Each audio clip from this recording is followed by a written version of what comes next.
My name's Georgie Macaulay. I'm a graduate speech pathologist from the University of Melbourne, and I'm applying for the position of graduate speech pathologist at the Alfred and Caulfield hospitals. So a couple of things sparked my interest in this position. The first was my own personal knowledge of the high reputation of the Alfred Hospital, in particular as both a tertiary hospital and a trauma hospital. So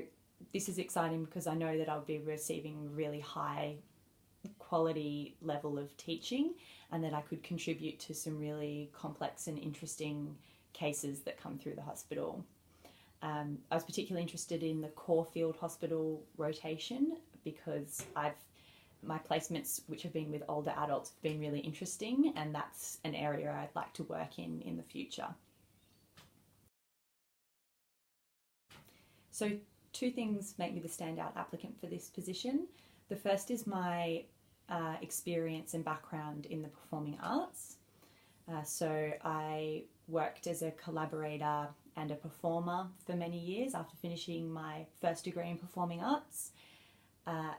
This meant that I got lots of experience collaborating with people both in Melbourne, interstate, and in the Philippines. And these experiences really helped me to develop strong interpersonal skills and work as a really strong team player, which I think is very important when you're working in a busy hospital environment in a team of speech pathologists. The second thing that makes me a standout applicant is my recent accomplishment of an award for highest mark in the thesis that we had to write during the second year of our degree. And this accomplishment demonstrates not only my strong written skills, but also my ability to autonomously manage my time and deliver pieces of work to a high standard. On one of my placements at St George's Hospital, I was working with an elderly woman with Parkinson's disease, and I was running a session with her which involved educating her about speech amplification devices and also providing resources on groups and networks that she could reach out to. And having prepared this session, I was really excited because I felt like I'd obtained all these great resources for her, and I'd made this pack, and I took it down to her and started talking to her about all of these things, and I could see partway into the session that a lot of it was just going over her head, and I'd not pitched that information at an appropriate level for her, particularly as she was in the early stages of dementia. So I went back to my clinical educator and had a discussion with her about this, and then decided that I would put together an information pack of resources that I could pass on to her son, and I would deliver just the important points that I wanted to, that I felt were most important to her. And the outcome of that was that she was able to have all of that information, but took the most important points of what I wanted to communicate to her that were relevant to her.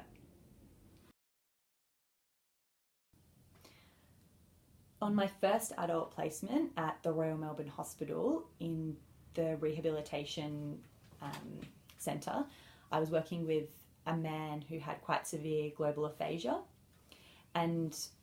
I had heard from my clinical educator that he really loved talking about his favourite football team and how they were going in the Premier League. So I planned a session for a supported conversation session that was all about him teaching me about Liverpool and us having a discussion about soccer. And when we started the session and I pulled out pictures of the different players, I just saw his eyes light up, and he was really motivated to communicate, and that whole experience really did feel like a two-way conversation, despite the fact that he could only say a few words. And I could see from that session that his partner and his son, who were both at the session, were really engaged as well, and could see some ways that they could converse with their family member. Leading on from that conversation, we did some writing tasks, and that was the first first occasion that he had written his full name, and I suspect it was maybe partly because he was already feeling very motivated, and that was a really special moment to be a part of, and the family were quite emotional, and yeah, I felt very proud of that.